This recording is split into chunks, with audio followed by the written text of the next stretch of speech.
हो नाव काय म्हणालात त्याचं? खरं तर माहिती नाही. कमाल आहे हा. आता भेटणार आहे ना तो आपल्याला? हो पण अगं काल फोनवर बोलताना तेवढंच म्हणला की सर मी गुंड्या बोलतोय म्हणून. आता हॉस्टेलच्या प्रत्येक बॅच मध्ये 10 गुंड्या, 7-8 बंड्या, कुणी मंग्या, कुणी पशा.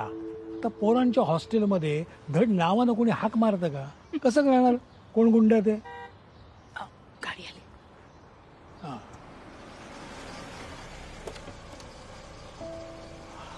नमस्कार. हे असू दे. हा गुंड्या म्हणजे आदित्य देशमुख, 2001 बॅच, अकोल्याचा ना तू? Perfect sir. मी म्हणालो हिला की हॉस्टेलवर राहिलेली मुलं इतक्या वर्षांनी भेटली ना की मन कसं भरून येतं. तुझा काल फोन आला ना तेव्हाच आम्ही ठरवलं की तुझं नवं ऑफिस बघायला जायचं म्हणजे जायचं. अभिमान वाटतो रे तुमची प्रगती बघून. सर या प्रगतीमध्ये तुमचा वाटा खूप मोठा आहे. काय आता बायको समोर हरभऱ्याच्या झाडावर चढू नको. अहो नाही सर खरंच. तुम्ही मॅमला सांगितलं का की परीक्षेच्या काळात तुम्ही आमच्यासाठी काय करायचं? काय?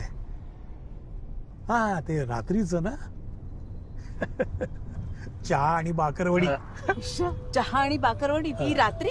हे बाकरवडी आम्ही मी सांगतो. मी ना पहिल्यांदा इथे अशा मोठ्या शहरात आलो होतो शिक्षणासाठी आणि हॉस्टेलवरचे पण सगळे माझ्यासारखेच दूर दूरच्या गाव शहरातून आलेले. त्यात इंजिनिअरिंगचा भरमसाठ अभ्यास. आम्ही खरं सांगतो परीक्षेच्या वेळेस घरची इतकी आठवण यायची ना. म्हणजे घरी कसं परीक्षेच्या वेळेस तुमची काळजी घेतली जाते, तुम्हाला कॉन्फिडन्स दिला जातो. इथे हॉस्टेलवर आम्ही मुलंच एकमेकांना धीर द्यायचो. आणि अशा टेन्शनच्या रात्रींमध्ये आम्हा जागणाऱ्या घुबडांसाठी सर मध्यरात्री 1-1.5 वाजता कडक चहा बनवायचे.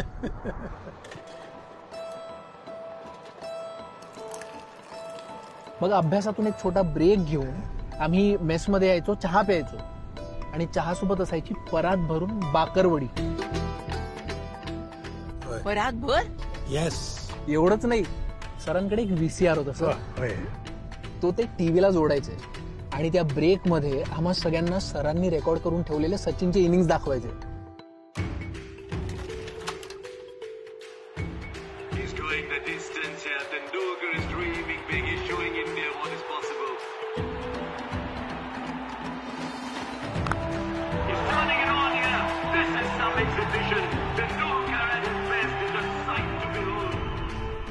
मॅम एवढं भारी वाटायचं. सचिननी मारलेला एक शॉट पाहून असं वाटायचं की बास उद्या परीक्षेत येणाऱ्या प्रत्येक प्रश्नाला पण असंच फोडायचं डायरेक्ट स्टेडियमच्या बाहेर. सगळे मुलं ना आम्ही एकदम असे जाम चार्जअप व्हायचो आणि पुन्हा अभ्यासाला लागायचो. टेन्शन कुठल्या कुठे निघून जायचं. आठवत आहे सर?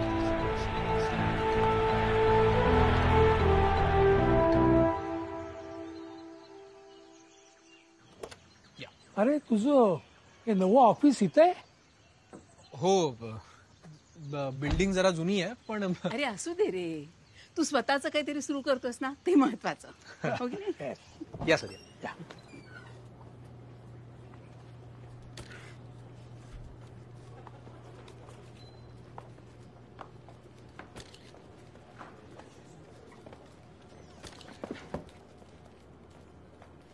अरे तुझं नवं ऑफिस दाखवायला आणणार होतंस आणि हे काय आपलं?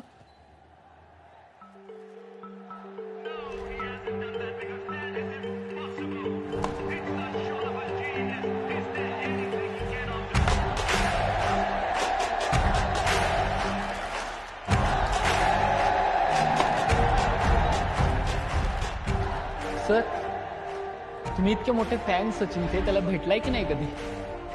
नाही वो, आता तुम्हीच मोठे व्हा आणि माझी सचिनची गाडी घालून द्या.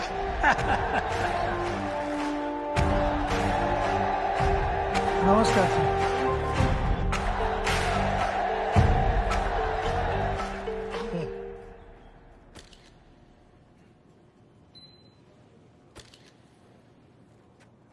तुम्हीच ते आहात जे सर्व मुलांना चहा बाकरवडी द्यायचा आणि माझी बॅटिंग दाखवायच्यात ना?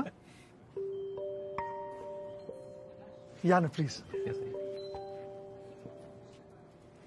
अरे तू म्हणजे सचिन कमाल केली. या सॉरी.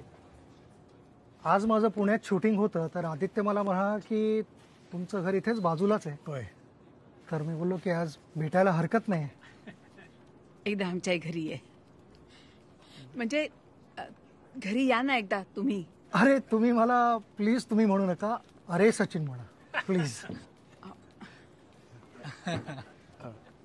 सचिन सर 2 मिनिटं. हो भाकरवडी.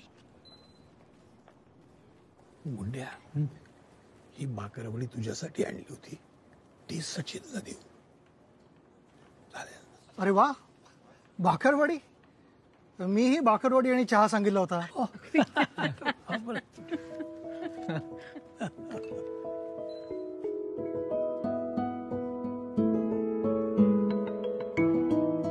सचिन सर, आमच्या हॉस्टेलवर जेवढी मुलं होती ना, त्यापैकी कुणी कधीच क्रिकेटच्या मैदानावर सेंचुरी नाही केली. पण आम्ही ज्या क्षेत्रात आहोत त्या क्षेत्रातला सचिन होण्याचा कॉन्फिडन्स सरांनी आम्हाला दिला. तुमच्या इनिंग्स दाखवून. एक्सक्यूज मी सचिन सर, ते आलेत. अरे ते आले. अच्छा, मी 2 मिनिटात येतो परत. जिथे वृक्ष लावी तृणांना जिव्हाळा, तिथे अंकुरे नित्य आशा नवी. काय कमाल आहे बघ. हा, माझी पिढी झाली, आदित्य तुझी पिढी झाली, आणि ही आता नवीन पिढी. आजही आपला सचिन नव्या पिढीला प्रेरणा देतोय, नव्या पिढीशी नवं नातं जोडतोय, आत्मविश्वासाचं. खरं आहे सर.